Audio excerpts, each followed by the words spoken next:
Bien chers tous, aujourd'hui c'est la fête de l'Épiphanie, la naissance de Jésus, Dieu parmi nous. Jésus, notre Sauveur, est annoncé à tous les peuples de la terre. Alors à l'image des mages, mettons-nous en route nous aussi et suivons l'étoile.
Ils ont marché longtemps, les mages. Ils ont marché dans la nuit. Ils ont marché à l'étoile. Et dans la crèche, ils ont trouvé un enfant de lumière. Ô Seigneur de lumière, comme les mages, nous te cherchons chaque jour. Pour te trouver, Jésus, il suffit de suivre l'étoile de la bonté et de la paix. Comme les mages, nous venons de chez nous pour chercher auprès de toi la paix et la joie. Nous venons de partout pour t'entendre nous dire des mots d'amour pour tout le monde.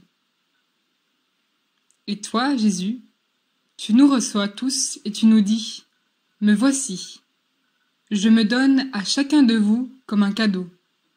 Servez-vous. Près de moi, vous trouverez le plus grand bonheur. »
Évangile de Jésus-Christ selon saint Matthieu.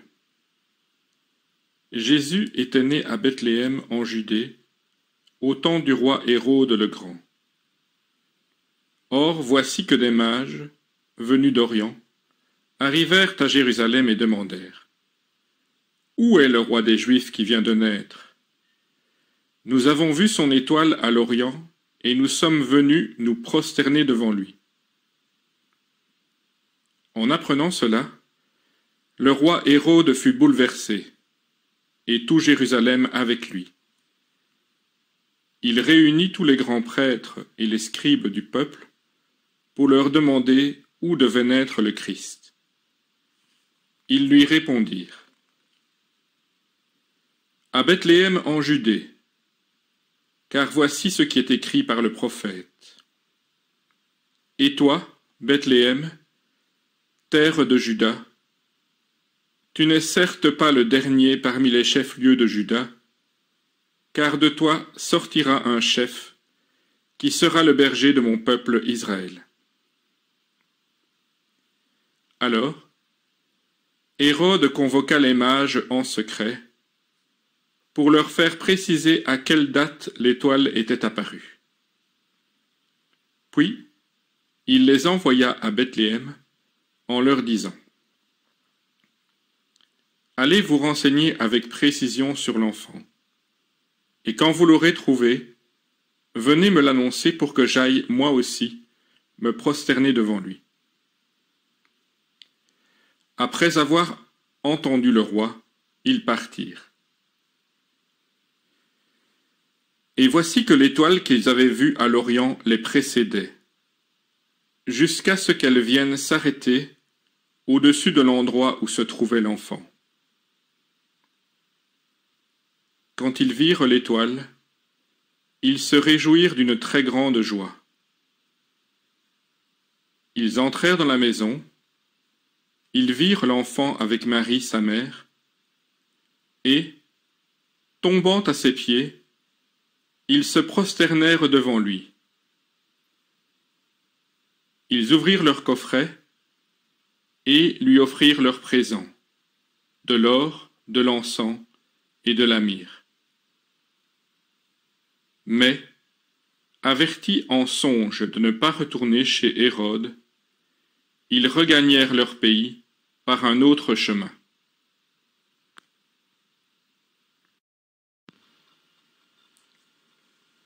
Un parfum de mystère et de légende enveloppe la personne des mages. En réalité, on ne sait pas combien ils étaient. On sait seulement qu'ils venaient d'Orient. Ils suivaient une étoile. Ce détail nous donne déjà une piste pour imaginer le courage et la foi de ces hommes. Il n'est pas facile de se mettre en route pour des kilomètres et des kilomètres à dos de chameau en suivant un signe dont on ne sait pas avec certitude ce qu'il indique et où il va. Puis cette étoile disparaît. Mais il n'abandonne pas. Il continue à chercher.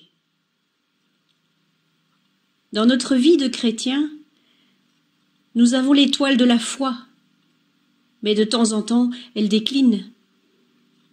L'important est de garder confiance et de poursuivre notre chemin. Devant les difficultés, nous devons être comme les rois mages, ne pas défaillir. L'étoile est réapparue et elle les a emmenés jusqu'à la crèche. Aujourd'hui, nous voudrions comprendre comment la lumière de Jésus peut illuminer tous les hommes. Pour y parvenir, comme les mages, nous devons quitter nos habitudes, certaines de nos croyances, nous quitter un peu nous-mêmes, nous courber et entrer dans l'étable. Toute autre attitude passerait à côté de ce Dieu qui, lui, s'est abaissé jusqu'à naître dans un lieu caché. Ce qui est étonnant, c'est de savoir comment les rois, face à un enfant tout petit et couché dans une mangeoire, ont su découvrir Dieu, ont voulu l'adorer, lui ont offert ce qu'ils avaient de plus précieux. Combien de fois est-ce que nous découvrons que les chemins de Dieu ne sont pas nos chemins, que son plan pour nous n'est pas le nôtre? Nous avons peut-être perdu un être proche, ou nous sommes sans emploi. Nous sommes confrontés à des revers dans notre vie, et dès lors, nous ne sommes pas capables de voir les choses comme Dieu les voit. Nous voulons les voir avec notre propre regard.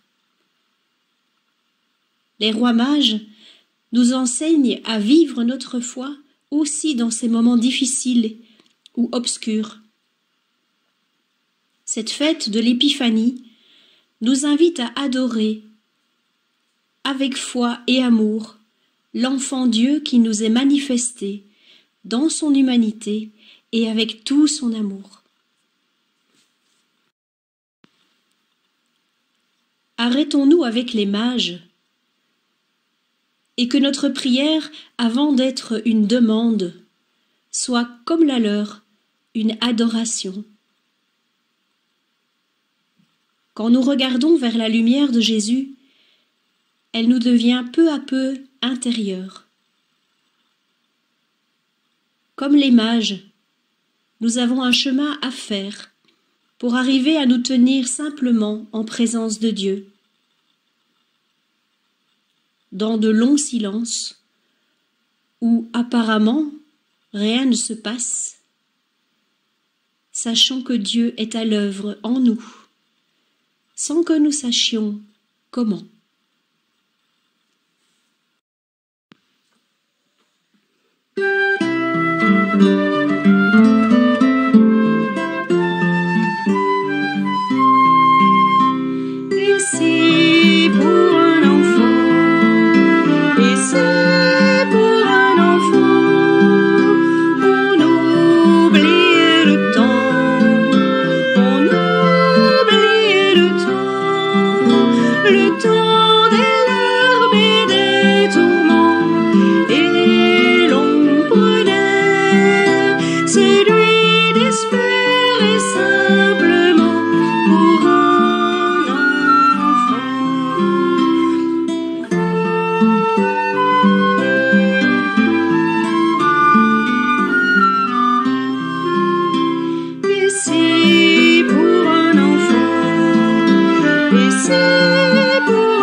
Pour terminer cette méditation, on voulait vous raconter cette petite histoire. Écoutez bien.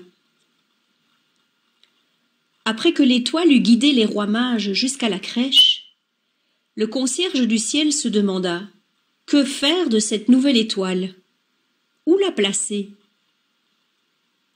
Il sillonna le ciel, fit le tour des constellations et demanda aux myriades d'étoiles si elles ne pouvaient pas se serrer un petit peu et faire une place à cette nouvelle venue.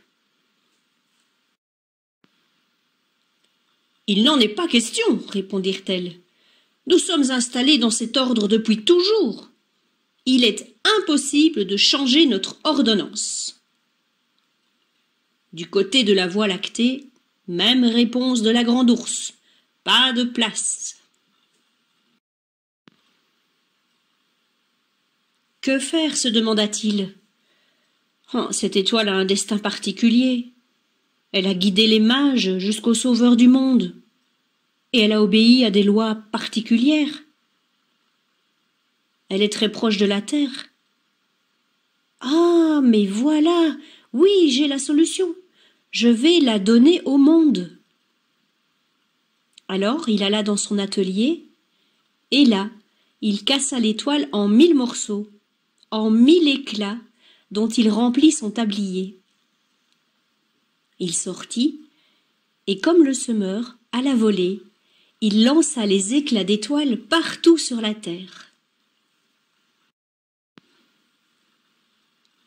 Tous ces éclats d'étoiles ne se déposèrent pas n'importe où. Certains se logèrent dans les chambres des hôpitaux et devinrent les veilleuses dont les malades ont tant besoin pour ne pas être angoissés la nuit. D'autres descendirent au fond des mines, là où les mineurs ont besoin d'être guidés par une lampe frontale, D'autres encore se placèrent sur les barques et dans les phares sur la mer pour éviter aux bateaux de s'échouer sur les rochers.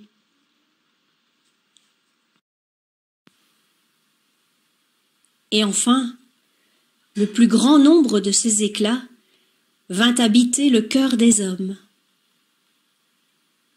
Oui, chacun de nous a reçu un éclat de l'étoile de Noël. Alors à nous de le faire briller et de raviver sans cesse cet éclat de lumière dans notre cœur.